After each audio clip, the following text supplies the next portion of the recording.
Hello, everyone. Welcome. Hello, hello. So, welcome to this another, journey of being with us. And today we're going to talk about the impact of the new 8 competencies which the ICF have come up with. So, let's talk about since 1998, the ICF Core Competencies actually have provided a very vital foundation for the coaching profession. So, when ICF first adopted these core competencies and developed the ICF Code of Ethics, actually it has set the whole standard in the coaching field. First identified and articulated by these 8 people who were pioneers in the profession, and all of whom were really committed to create a greater understanding about the knowledge and the skills that were really needed for an effective coaching when you're doing coaching. So the ICF core competencies have really served well as a backbone for the coaching industry since then. And being fully committed to the responsibility of the world's best coaches, following the core competencies in 2008, ICF conducted a job analysis. And as per the results, they made actually no update in the core competencies. So in 2019, again, a job analysis was conducted and it revealed a requirement of, updating these competencies. So in 2019, ICF came up with the list of these new 8 core competencies, which have been implemented in 2022 after a really thorough study of what's the best. So, friends, my name is Siri, and I have Mr. Satpuram Singh Khalsa. We both are MCC coaches. Together, we are the co founders and co directors of Innermost Shift Coaching. We coach people to really achieve the best in their life, not what they think is the best, but actually the best. And sorry. And we have profoundly trained more than 500 coaches in the past to ICF, ACC, PCC, and MCC equally. And our model in a more shift coaching is an amalgamation of these ICF core competencies, NLP techniques in its pure form, and yoga somatic science and many other science included in it. A model that has evolved with research, with our experience, and also our commitment to give the best to our participants. So today we'll discuss more about this impact of the new core competencies on coaching. So let me ask you, sir. Let's start with this. What is the importance of these ICF core competencies? So what do you have to say about it? Well, if you look into the market today, it's extremely versatile, volatile, and it's unregulated. When I say unregulated, it means that anyone can speak anything. So it's more democratic word, and many people are sharing their life's experiences, skills, expertise, and calling it coaching. No, that's also one of the way to coach, like IIT coaches, the aspirants to get entry into the IIT, or there are institutes who coach. Similarly, there are many ways to coach chartered accountants. So I think quite of the audience knows this. Maybe the new one do not know that the way ICF defines coaching is different. So if a dietitian, trainer, health coach, wellness coach, basketball coach, chess coach, or life skill coach start, using their own terms, then it will be a confusion. Now, because every form of the you can say intervention to develop human being is important. It's not that they don't serve. However, we have to still work to regularize things. And then it's like, in India, there is a famous quote, Dharma Rakshakam, that you safeguard the Dharma and Dharma safeguards you. Similarly, I say that you save a brand and brand saves you. You save a nation and nation saves you. So when you save or keep something intact, it keeps you intact. Anything. Now that's the reason that if people have to be coaches, there has to be some governing body. And now many people call us and they ask, hey, is it like government recognized? The one question we must ask ourselves, Is Google government recognized or the government uses it today? Is Microsoft government recognized or government uses it today? Look at the way entrepreneurs and the people and the bodies have set standard that today even satellite in the space is safe because a lot of people has built in some norms, some ethics, some practices, some skills, some competencies, some standards. And today your data is not shared on Facebook or Mhm. Twitter. How think about that? People who are promoting it have set their own norms, and you feel safe, you feel secure. Now, this is the reason, there is importance to determine a set standard, set competencies, and we are not to ask a question. It's a valid question though. That is it government recognized? Is it state recognized? Well, I don't know. Even government can goof up, even states can goof up, but you know that there are several bodies they may not goof up at all. So this is why the deep good intent was held inside some people's mind, heart, and they began forming and deforming.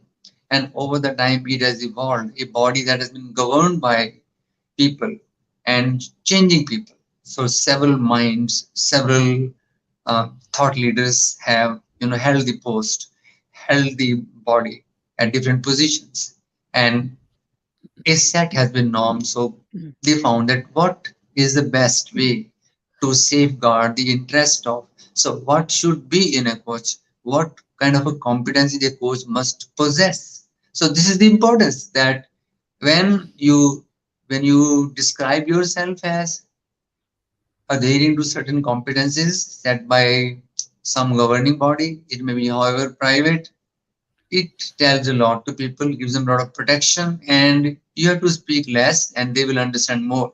Okay. So this how the ICF competency is of such a high importance. It gives a framework, it gives a guidance, it gives a kind of a model, okay, who wants to be coach and move away from the other norms of healing, therapy, mentoring, advising, consulting. So giving certain set of competencies gives you confidence and leaves a greater impact. And that's the reason that if you upgrade them, refine them, and reformulate them, it shows a sincerity as well. That yes, there is somebody out dynamic, looking there and flowing with the change and demand in the market. So I believe that this is the answer. Okay. So I think Siri, it's when you because have the when you have the competencies, I think it's also kind of sets the ground foundation that what we have to work on and what you have to keep in mind while you are coaching. So I think it also gives you a base, I would say, so to understand what a coaching educate or coaching is about and how you have to coach people. So very, very correctly said, right? so Siri, today we'll be our intention is that we must grill each other and question each other so that the best comes out from us to help people to understand more about Hmm. the impact of the competencies. So let me ask you a question so that our audience get enlightened and more awakened to this concept. If I say that in this 2022, the ICF has introduced new coaching competencies. Okay, why does this matter beyond what I've said, and how can these standards help this new standard which ICF has determined Okay. enhance the coaching practice? So, what's your answer to it? In the interest So I of think, audience, I wanted to. yeah, I think it's something which is very beautiful because if any organization feels responsible, they will work towards the enhancement of the people who are involved or whom they're looking at to go to the next level. And I definitely believe ICF is also a very responsible organization which is helping everyone, to uh, make it as a first laying down the standard, and then every coach and to follow the same instructions or follow the same standards what they're following, because then it actually gives you a same platform where everybody is going to work upon. So I think that's what ICF has done, that it is very beautifully named this training as education. I really love it when they have revised it, that they have said that ICF is going to be compressed into 8 competencies, and they changed the whole terminology from training into education, which is such a very beautiful way of saying it, because training is something which you're probably kind of imparting, but education, for me, that's my meaning, so I don't know how people will take it, that's up to you. For me, education means there's an open forum where you can also educate yourself.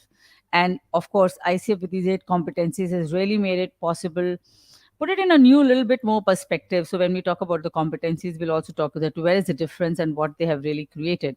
But coming back to that, you also feel when you say education, one also feels respected, that yes, it's kind of a respect coming added to the word with education. So that's what I feel. And I think in 2019, when ICF conducted this job analysis, which was based on the changing market conditions, it really showed some requirement for updating these competencies. So, with the core message of the core competencies remaining though the same, some competencies introduced, such as a coaching mindset, which is a big shift. So, it's about, I think, a way and attitude of continuously developing a mindset of your own as a coach when you're in a coaching mindset. So let's not, when you're doing coaching, yes, I think you have to have a coaching mindset. But if you just go beyond, when you are a coach, you're a leader, you're a teacher, or you are a parent, or you are whoever you are dealing with people, I think if each one of us adopts a coaching mindset, it's going to be very wonderful, because it really means that you are much more open to listen to people. You are, like what ICF says in the in the definition as well, it's like more like a partnering process. And once you develop this coaching mindset, it actually adds value to that, where you are displaying this mindset of becoming much more flexible, much more understanding, much more listening to the person, and obviously enhancing your own presence. It also displays that. And while on the face of it, it seems that that the 3 competencies, the last 3 competencies, will be talking about that they have compressed and clubbed into one. But there is a little subtle difference between it, and it has an actual emphasis on the clients also adopting as a learner's mindset, which is very, very beautiful what they have included in it. So likewise, there are different, things which are making us difference in the 8 competencies, a minor change, but a huge shift within yourself as a coach, and for which I think it's very, very important to understand them, and also understand that when you're coaching, how to bring these competencies within yourself. So it's for a coach to live these competencies, how you're doing it, and display it while you're coaching for it. So once, I think we are going to also go through the change what has happened. ICF has clubbed it together, so probably in the next like in an when you're continuing in an hour, we will see those also, what is the difference between the competencies. So that's what. Yeah, very rightly said. And let me add here something that when we say coaching mindset, it's not simply that you display or it can be measured in a coaching session. And those, the audience here, uh, looking for that, how will I display it? Well, it's about your way of being, your life, that how much attention you give to yourself, your for own development, for your own learning, for your approach, for on your way, for adhering to those ethics, those norms. So mindset is something that you prepare and bring a shift in your attitude existence. So the latitude and the attitude as a coach, when you shift and you look for what can make me a better coach, what can help me to get the best from the client, and what can help me to continuously educate myself. How can I show the difference? How can I adhere to the values that ICF demands of collaboration, of respect, of Mhm. integrity, of continuous development, of getting educated, and not only simply passing the mark, but continuously raising your own standards of coaching. So that's what it Mhm. means. Mhm. Yeah, yeah. So I just We have wanted a to add that. question. Yeah, okay. Thank you so much for that, sir. There's a question one of the participants is asking is that coach, you had said that coach as a word is used for many different ways. How should we define as or use this word to define us? What would you like to say for that? How, because you How do said, you, because you mentioned that coaches, there are so many coaches, people, even a sports coach call themselves as a coach, or training institutes call as coaching. So how do you think as a coach, how will you define it? How should we define it as a coach for us? well, um, the question has several aspects and can be answered in different ways. And because there is no way to interact and listen to the voice, only see this person or hear from you. More than defining yourself, it's more about refining yourself as a coach. That how much truly you honor and respect this approach. That's first of all more important. And how much do you display those competencies? How much do you live by those ethics, display those ethics? And then it's your duty.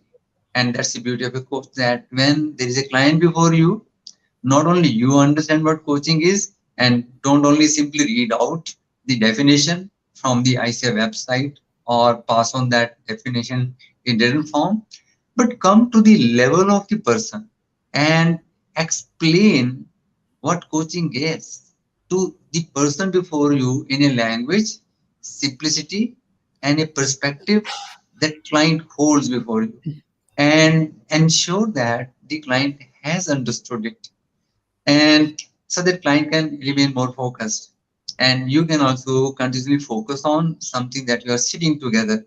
So more than defining yourself, it has to become your way of living, way of exhibiting, way of demonstrating, that you give a total, like the new competencies demands you to create a safe space, more of psychological safety, which means that how do you make the client feel safe?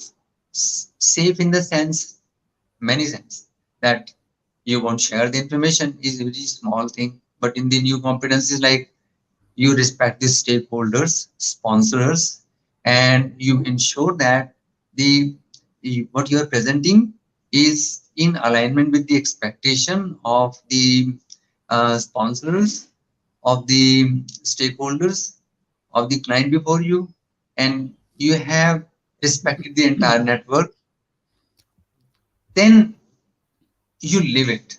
Okay. And you give that safe space. And safe means, clients have already experienced the way people impose their mind, impose their influences, impose themselves, and quickly come to their own solutions.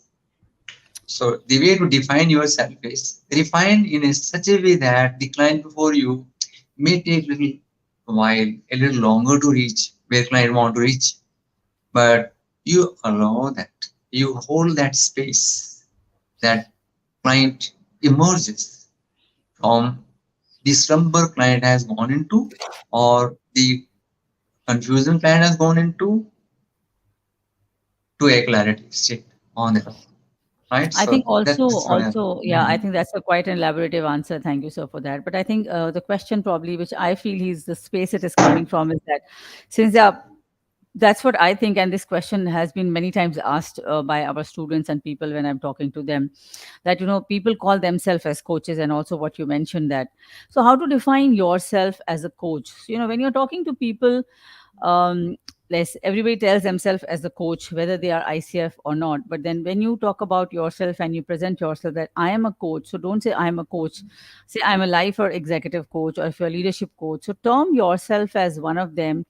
And also, you can also, if you're becoming an ICF certified coach or ICF accredited coach, you can also mention that along in your own nomenclature, saying that you are certified by ICF, or you're ICF certified ACC coach, or whatever you want to tell yourself as, if you are. So that will make a lot of sense and differentiate. And when you use a terminology like life coaching, people are aware of it. And if they're not, then probably they're going to ask you a question, what do you mean by a life coach? And I think that's the time you can really educate them and make them understand what coaching is, what we are doing, and what the other coaching is totally different. Right. So I hope this answers your question. Thank you so much. So, sir, let me ask you another question. So, what do you have to say about that? How do these new competencies impact the credentials?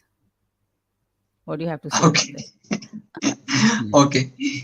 In fact, there is no direct relationship between the core competencies, the change with the credential process. I believe that the this credential nomenclature and the norms remain same. ACC, PCC, MCC, number of hours remain same. Okay. Mhm. Yes, the process has changed a bit in that sense that as far as competencies are concerned, now there is a test based on the new competencies. So that will impact the credentialing process. And also, And I think also they have um, named it as an ICF credentialing exam. They no more call it as a CKA. They just call it as yeah, ICF credentialing exam. Yeah, that's a yeah, huge yeah. difference. So that you're just not being checked on the knowledge assessment. It's like you are aware that now you will be credentialized and will be given a medal to stick on, and then it will be based on the eight new competencies and not the old one. So you must be aware of that. What is the change? What is the shift that has happened? So any institute that you are attached to or you have taken training from, you must know that August 20, August the 2nd and Like, 2022 at noon New York time.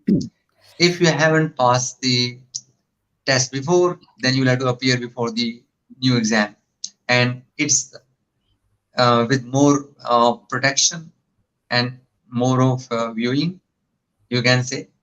So you will be and observed. also, you know, Hmm. all, and also if you have already an ACC, then you have cleared even your CKA to apply for the PCC next and MCC. You will have to give the credentialing exam with these new 8 competencies. So that will be no more just valid. It has to be done Yeah. again. So even if you are a PCC before and you want to upgrade to MCC, and you are ACC before you want to upgrade to PCC post 2nd August 2022, you will have to pass the test once again, the new test.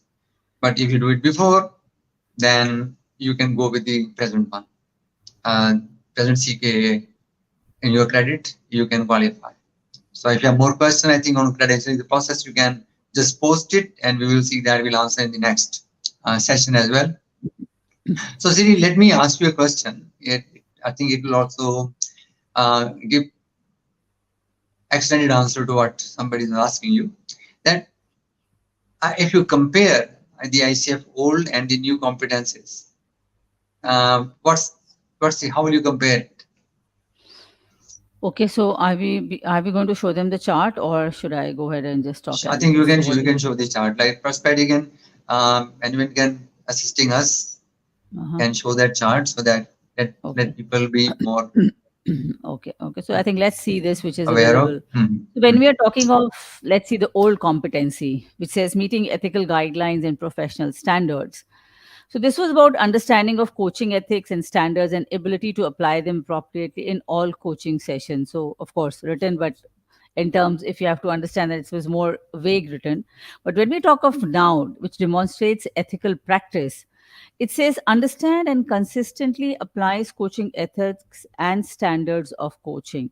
When you say consistently applying, it means when you are in a coaching scenario, when you enter into an agreement, when you are being a coach, applying them on the consistent and ethic basis every time that you're doing it for yourself and along with the client. And then it says embodies a coaching mindset. This is something very beautiful. Develops and maintains a mindset that is open, curious, flexible, and client centered.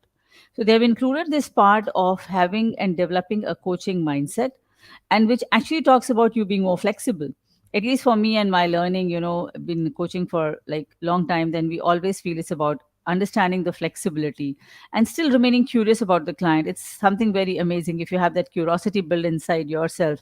I believe the coaching mindset is always there inside you. And obviously, it has to be already client centered when we talk about it. So, that's one of the major changes we are talking of. At least that's for me. I feel it's one of the major changes and very wonderful what they have mentioned. So, let's see the second competency, which says establishing a coaching agreement. So it says ability to understand what is required in this specific coaching interaction and to come to agreement with the prospective and new client about the coaching process and relationship. So what it says now is partners with the client and relevant stakeholders. So this was missing earlier when we were talking of relevant stakeholders to create a clear agreement about the coaching relationship, the process, plans and goals, and establishes agreements for the overall coaching engagement as well as those for each coaching session. This is something which is very beautifully they have done, because earlier, when you were we were interacting and doing executive coaching, and so this was in the coaching agreement saying that when you are coaching the executives, it's a part of the process and ethics of a coach that we normally would not share the things with the, even if some companies sending them as clients. But now I think it makes it more meaningful because you're also be including the stakeholders, and it really provides clear, I would say, a thought process even to the people who are going to be, if it's an organization, sending the or signing up the contract for executive coaching, that though yes, you're a part of the process, but then somehow we're going to maintain the ethics, so the stakeholders also become inclusive, and they also understand that what is going to be the coaching process, what is going to be the relationship when we are talking of coaching, what is the whole process, what is the plan, and how will we develop the goals, and how will we do it. So I think this makes it even more meaningful, when you're actually including the people all around you, so they understand what you're going through. And then something which is again very beautiful, which we, of course, I think we were doing earlier, at least past part of our innermost shift coaching, when we are training our coaches, that you sign an overall coaching agreement, and then every coaching session is also starts with an agreement, that is the client ready, or what is going to be the coaching session all about it. So I think it makes it more clearer when we're talking of this competency, right? Okay, let's see the next one. So, when we are talking of establishing trust and intimacy with the client, it says ability to create a safe, supportive environment that produces ongoing mutual respect and trust. Just see these two words when it says establishing and now it says cultivates. How the two words are different. It makes a shift inside yourself when you talk of one is establishing and second, how do you cultivate trust and safety, what they have included now. So, partners with the client to create a safe, supportive environment that allows a client to share freely, maintains a relationship of mutual respect and trust. Very, very beautifully, mastered the words and put it so creatively that it's about partnering with the client to create a safe and supportive environment. Right? Though we were doing the same when we were talking of establishing the trust and intimacy, but this is, safety is something which we all look for. So I think this is one of the words that people have they have put into it, so that the client feels safe in this environment to what do you call this, to include, to kind of being more inclusive, so that they also client becomes much more open in the whole session, because the client knows that it's going to be more safe. And they've included the words even which says maintaining a relationship of mutual respect and trust. This is something which is again beautiful, because we say that it's about, when you're talking of mutual respect, it's about the client and the coach as well. So when, and it also said in the earlier part that which says produces ability to create a safe, supportive environment that produces ongoing mutual respect and trust. Here we're saying we are partnering along with the client, so you're also using the client, or you're also taking the client on your side when we're talking of a partnering process, that how do they And do you're it, also going right? the client side. Yeah, absolutely. Mm, mm, okay. So let's Mm. look at this next one. So it says ability to be fully conscious and create spontaneous relationship with the client, employing a style that is open, flexible, and confident. And now it says maintains presence. Is fully conscious and present with the client, employing a style that is open, flexible, grounded, and confident. So quite similar though, but then it says you have to maintain your presence when we are talking And about the, it. and the word to note is being grounded. So as a Yes, I think presence, that's another one don't which get has been filtered by added to it. the Yeah. emotions. Okay. Mm. Yeah, absolutely. I think when initially when you start coaching people, I think it is a lot, because being on a human ground, all of us have undergone a lot of emotions. So you tend to, be there. Sometimes you can feel perturbed. So being grounded yourself also, it does help you to create your own coaching presence and maintaining that presence when you're in a coaching session, right? Siri, I would put it that, this evolution. So what has been happening as a result of adhering to the 11, when it has got compressed into 8, it's that the way the earlier competencies were showing up. So how to give those words so that the it's a kind of legacy of the all the era, like a baton being passed to this shifting age, that this has been working. So let's put a good and as nearly possible words. Those words can't describe much the experience. But I think the whole set of people who have worked, they have given a good words to understand that what has been actually working has been given a shape through this, new set of words and Yeah, um, competencies. absolutely. I think that's really wonderful. Let's see the next one. Prosperity with us. Okay. So it says active listening, ability to focus completely on what the client is saying and is not saying, to understand the meaning of what is said in the context of the client's desires, and to support client self expression. To what it says now is listening actively. It was active listening, now it's listens actively, right? Okay. So some difference, and you understand how it goes. Of course, so the words have interchanged. Focuses on what the client is and is not saying to fully understand what is being communicated in the context of the client system and to support the client of self expression. So I think it's an interchange of words, but I think it primarily it is kind of just listening actively to the people and But when we kind of say listens actively, that means an act of continuation. Okay. So okay. you are experiencing that and displaying that and uh, into the whole system of the client. So you are This being has to be active all shown. the time. So I think the listening is more active, means you're active all the time and being there present to listen to the client, everything what has been said. Right. Okay. So the next one. So I think we can only go to the seventh one directly on the right side of it Yeah. so Yeah. that Yeah. Yeah. Okay, so now look at this. We have powerful questioning, we have direct communication, we have creating awareness with the old competencies, and the new one says evoke awareness. So, clubbed it together and put it in a very beautiful word evoke awareness. Facilitates client insight and learning by using tools and techniques such as powerful questioning, silence, metaphor, or analogy. So, what was there earlier? Powerful questioning and direct listening and creating awareness. So, it has been all put into that. You awake the awareness when you are there, and you work like more like a facilitator. You're facilitating the client. The client can really understand, and you also use tools and techniques. I think which is a very intrinsic part of our, innermost shift coaching. What we have then there are a lot of tools and techniques that are there so that you are able to use the art of language in powerful questioning. You use your silence, and you're not kind of giving remarks, and a lot of metaphors and analogies when the client is able to relate themselves to. I think it's really wonderful. They put it all together in a very beautiful form, that it how to so this evoke this the. this this gives like if somebody using a maybe a whiteboard or some visual way of describing what's going on in the mind. So it gives a kind of description to the evoke the awareness, whatever it might take, and you bring the ongoing things inside the mind to surface up. So you're not creating the awareness, you are letting it happen, you are evoking it, show up. And every tool is just kind of a digging out something is there without influence.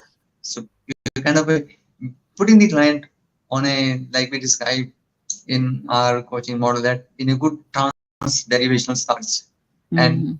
the person drives to that lane or that pocket of mind where something has seems to be seeding up or mustering up, and let it show up. So you use any good tool. It can be visual tool, it can be your somatic tool, it can be your any format. So whatever might give a very safe space and without influencing your evoking awareness of, see how this beautifully uh, everything that is now very very clearly even a new coach can begin learning. So like I said, it's the legacy of the masterful practitioner, which has come into crystallized words for the people to understand. Hmm. Okay, go ahead, Right, Sri. right. Okay. So the next one. So did we have one more, right? So we have, yeah, okay. So let's talk about the last one, which it says is all the three combined of designing actions, planning and goal setting, and managing progress and accountability into facilitates client growth. partners with the client to transform learning and insights into action, and promotes clients' autonomy in the coaching process. I think very, very beautifully combined together, facilitating clients' growth. And a very wonderful term, because I think it's also equally important for the client that it's all about your growth when you're taking up the next step. And also helping the client to transform the learning into, all those learning and the insights into action. Of course, that's remain as a part of the coaching process, but then how beautifully it is done, and which also kind of promotes clients autonomy in the coaching process itself. So I think all the 8 competencies, the kind of words and the kind of phrases they have used, it clearly defines it, what exactly it means. And I think it's all about, going from here to the next level as well. When you very correctly said, people who have pioneered and who have been into this line and they've formulated these into 8 competencies, it's really given a lot of insight in the word itself, what it, according to me, what it shows, right? Do you have to add anything? Okay, so Well, let me go to I the think next that question. we've done Yeah, go the ahead. best at this moment. We can go ahead. Okay, okay, okay. So prosperity, if you can take off this, is it possible? Yeah, To take yeah. I off think we this? can continue. Let it be there for a moment. Acha, Yeah, okay, fine. So let me ask you the next question. It's very interesting, the competency itself, which is called as coaching mindset. So we have talked small about it. What does it mean? So if you can also talk about a little bit more, what does it mean to have a coaching mindset? And the second very important question, sir, is how will it be evaluated? That's very important. How do you do it? yeah. What I you have haven't to seen say? this question. I see this question also coming up. Hmm. Um, well, I said that it can't be evaluated, but it has to be valued. So it is as a coach, you have to value your own continuous learning, your own development, that your own style, that your own way of being. That and it is a work before the coaching session, and all that you are doing to be a coach, taking the right education and taking the timely education, displaying that education, understanding the norms, displaying the norms, that you have a mindset of trusting the human potential and trusting that there is a solution, there is a resource, there's a life happening before you, and that life happening before is finding the expression through human body, through human voice, and it has deep experiences. And this kind of a understanding, this kind of a education concept framework, understanding the whole life matrix of the human being that you are aware of. So that's called a good mindset. So I would say that you are not a hollow vacuum before the client, okay, waiting for anything to show. But you have a trust that client is searching for something. And what client could be searching may not be in client's simple awareness. Deep down, something is waiting to happen, is something is waiting to emerge. So are you aware of the way life is happening around you, taking full interest in that, and then letting that show up when the client is before you? So even if client has come with some kind of agenda just before you,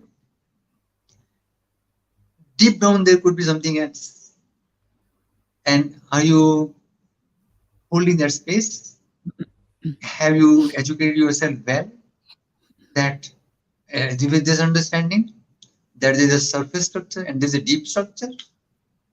There is something that superficially and something that is deeply existing in the client. So if you don't have this kind of a knowledge, if you have not educated well, if you have simply tried to, take up 60 hours somewhere or the other and read about the competencies and said, I have done my 60 hours, I think it has been not displayed. Now, ICF cannot, monitor people or even an institute like us. It is to be the responsibility of any institute and any education provider.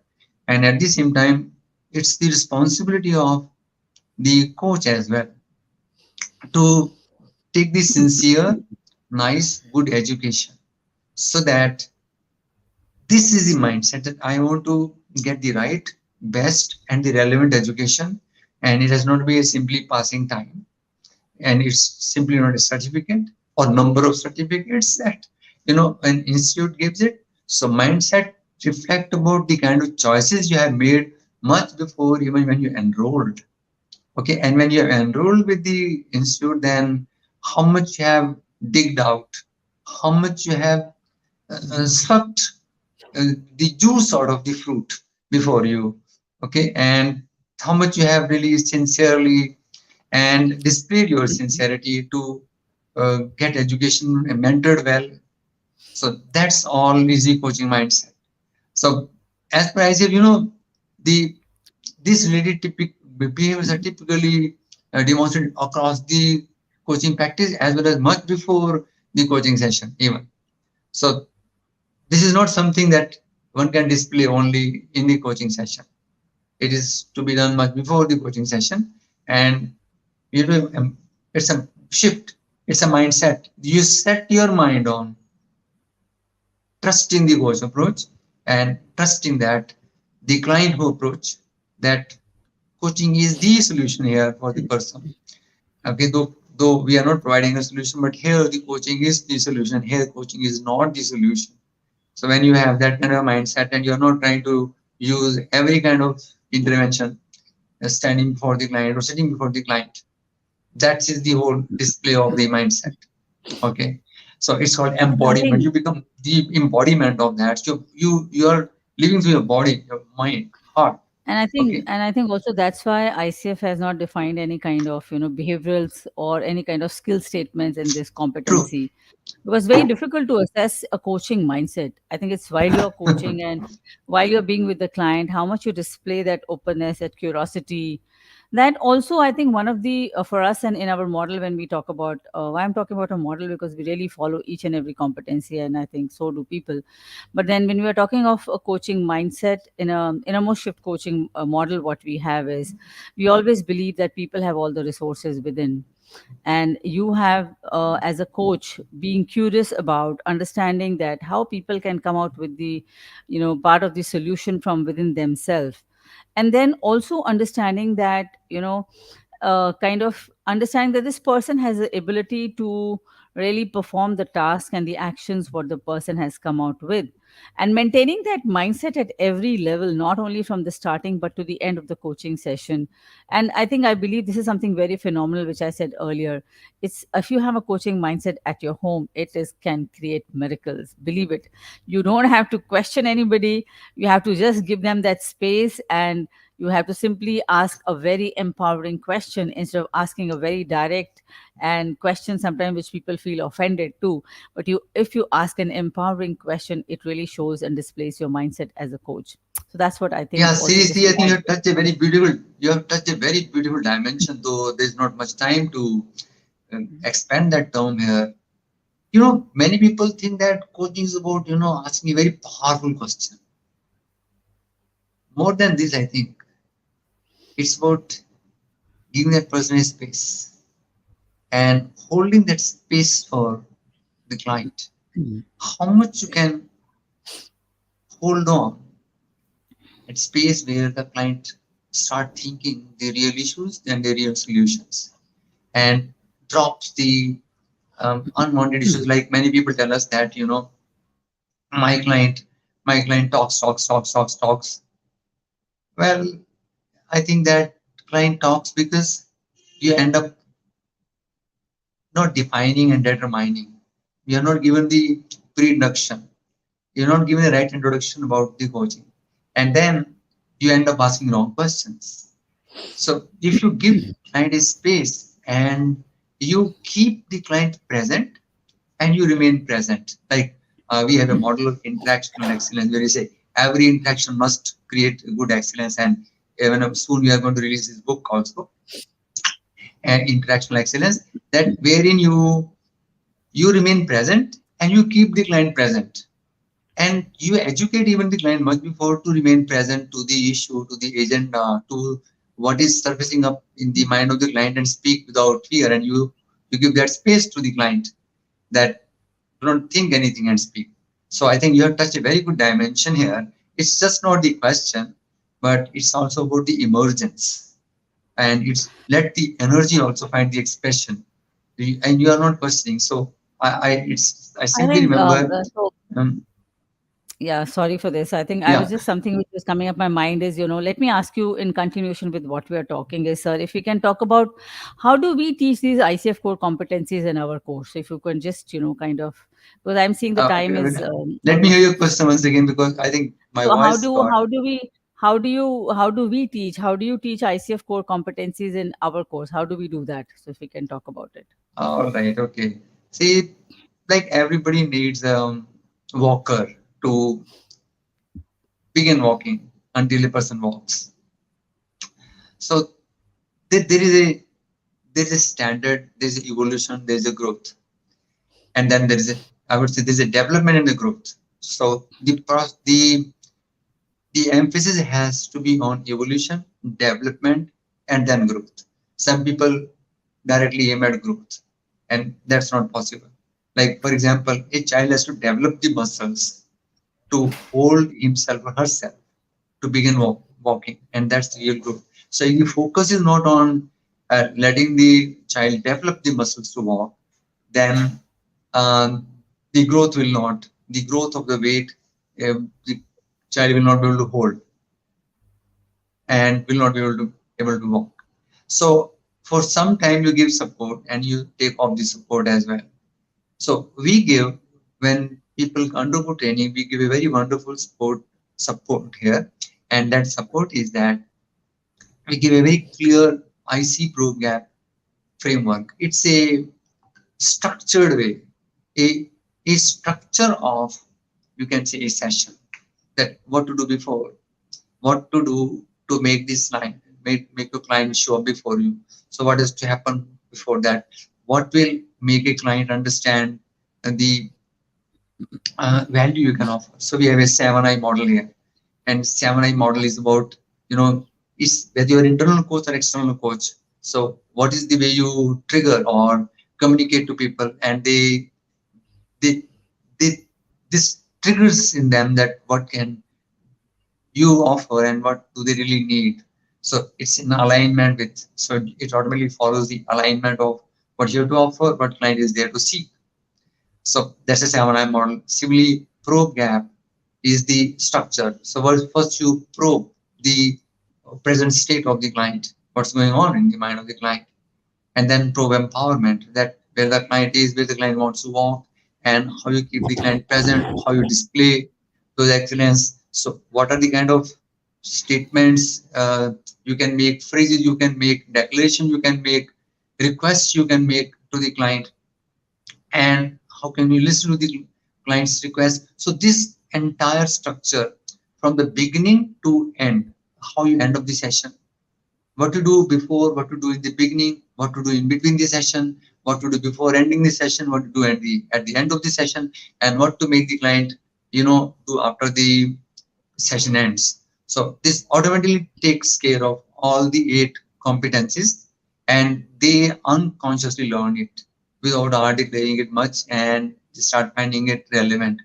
We also give them a very good pre-study to display that interactional excellence so that they develop some virtues. We call them 10 essentials, and those 10 essentials are displayed even in this structure or the framework that we have, IC program, and that takes care of everything.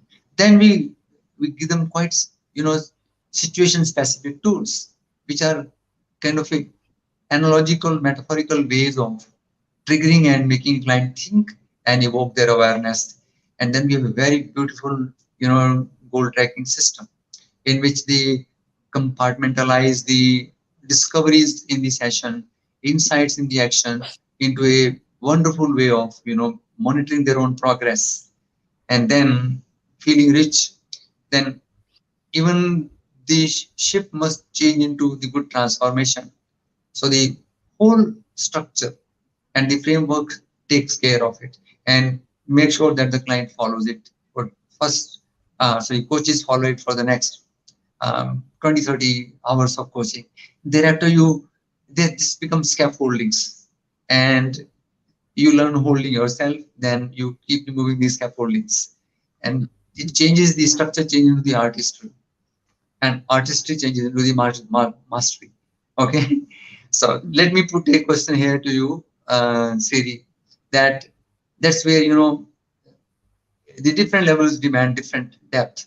So let me ask you a question that these competencies, how they are different at different levels, like ACC, PCC, MCC. Yeah, I So think can that's a you, very yeah, valid question. Many times people do ask this kind of question, that how are these competencies different at different levels?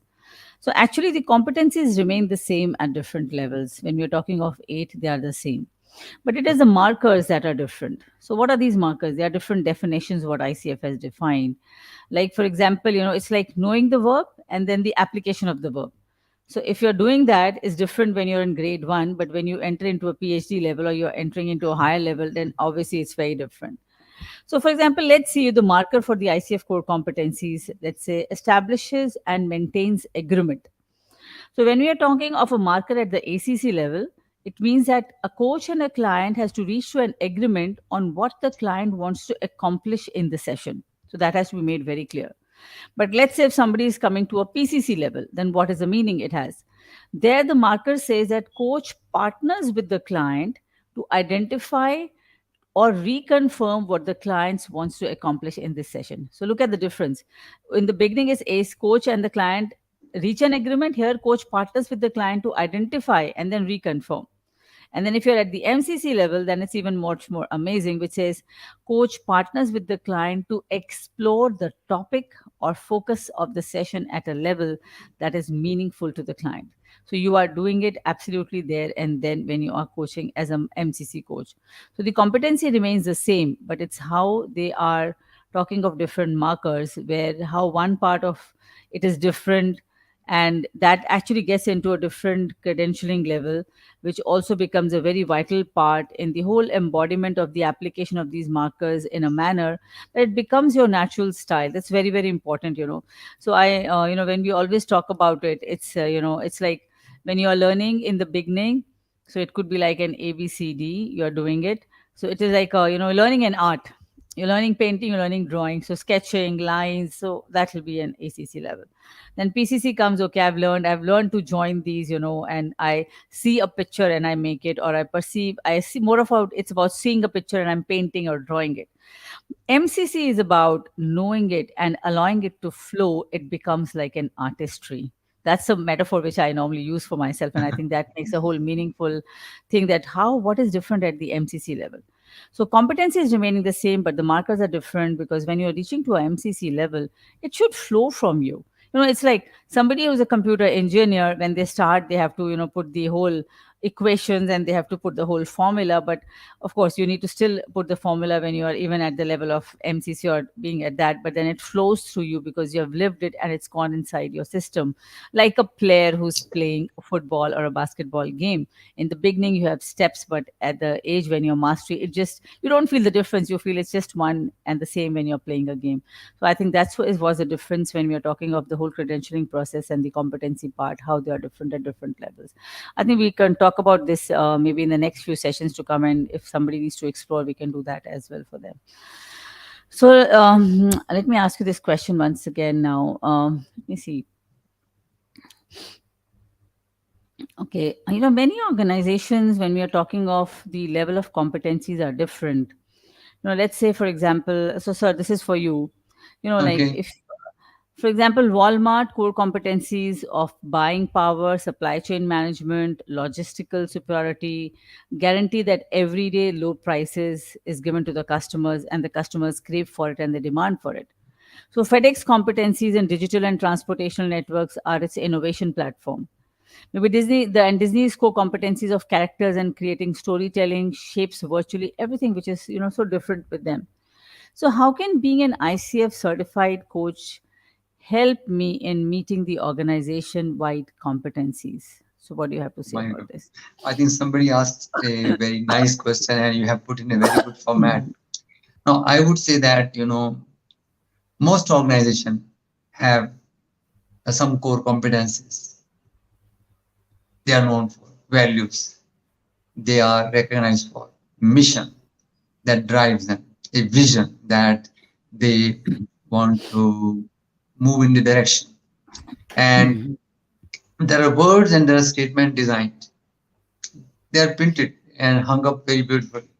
But the real thing is that how does everyone in the organization make people align their thought process, thinking, action, expressions, behavior in alignment with that? Now, this is the way the coach enables the leaders to come up their vision, come up with their thought process, Mhm. that Mhm. how they will align themselves, their way of being, and show up in this environment of values.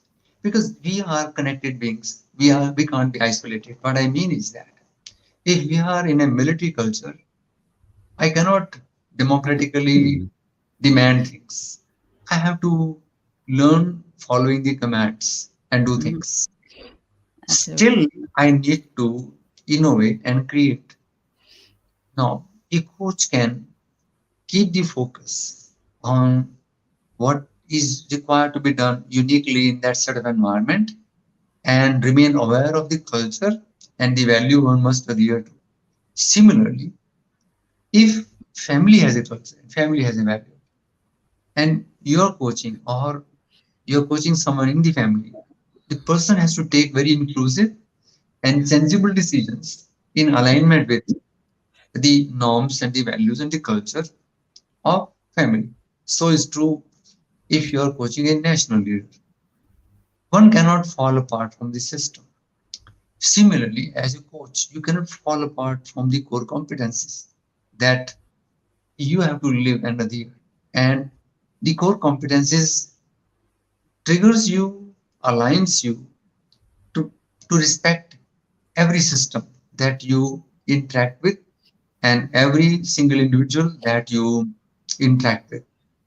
And respecting the values of the system the person has come from, the culture the person has come from, is what ICF competencies guides you, trains you, educates you.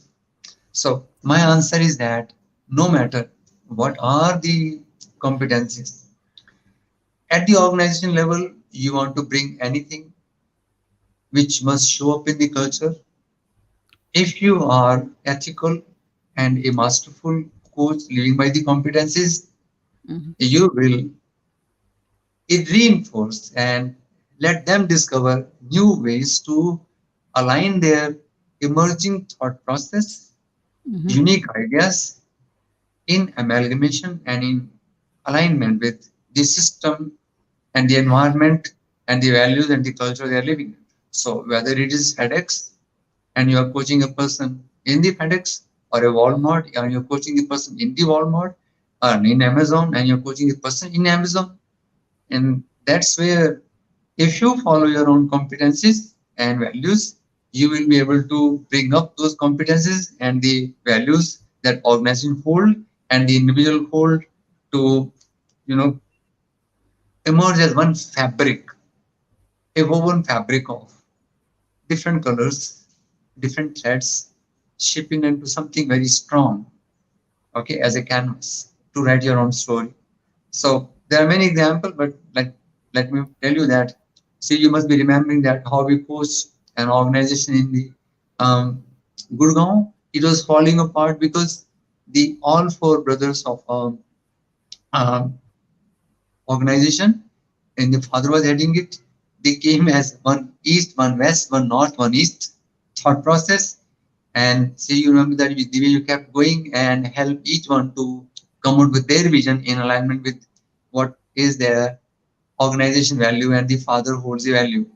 And how we beautifully ask them by taking the curtain off after taking each individual vision that what can you share and what can you pull out the best from each other's vision and formulate and a shared vision and evolve a shared vision. So that is how, because We followed a system and a competencies. We respected them, and they respected the environment they are into. And this is a answer. I think we are Yeah, I exactly think, at yeah, the we're speed, almost done. so we So should say now. just one more thing to conclude. When you are coaching in an organization, I think though it's many times, at least I've experienced, people have big, beautiful, kind of boards where they display the values, mission, vision, everything is being displayed. But then when you actually ask them, even I don't know how much fair it is and how much it is, but then people don't remember them because it is being displayed, but you're not living it. I think coaching is one of the very beautiful interventions. If you start coaching top leaders and it flows down, it actually helps you to live even those vision, mission, values of the organization, because it's a very beautiful integration process when you're coaching people. So I think coaching, and especially when you're ICF certified, because you follow your own competencies which are doing, and if you do that, you help them to also integrate that. And as a whole, it can create a very beautiful culture in the organization if we can really live by it. So I think that is what we have it for today. And I think it's been Let's a honor very the beautiful time as a time. Yeah, commitment. absolutely. Okay. Absolutely. I think And thank that's you, also one of everyone. the value of the coaches. So So let's say thank you, bye bye to everyone, our for being audience. there. And hope to see you, yes, soon. And thank you once again. Thank you so much. Take care. Very nice. Thank you.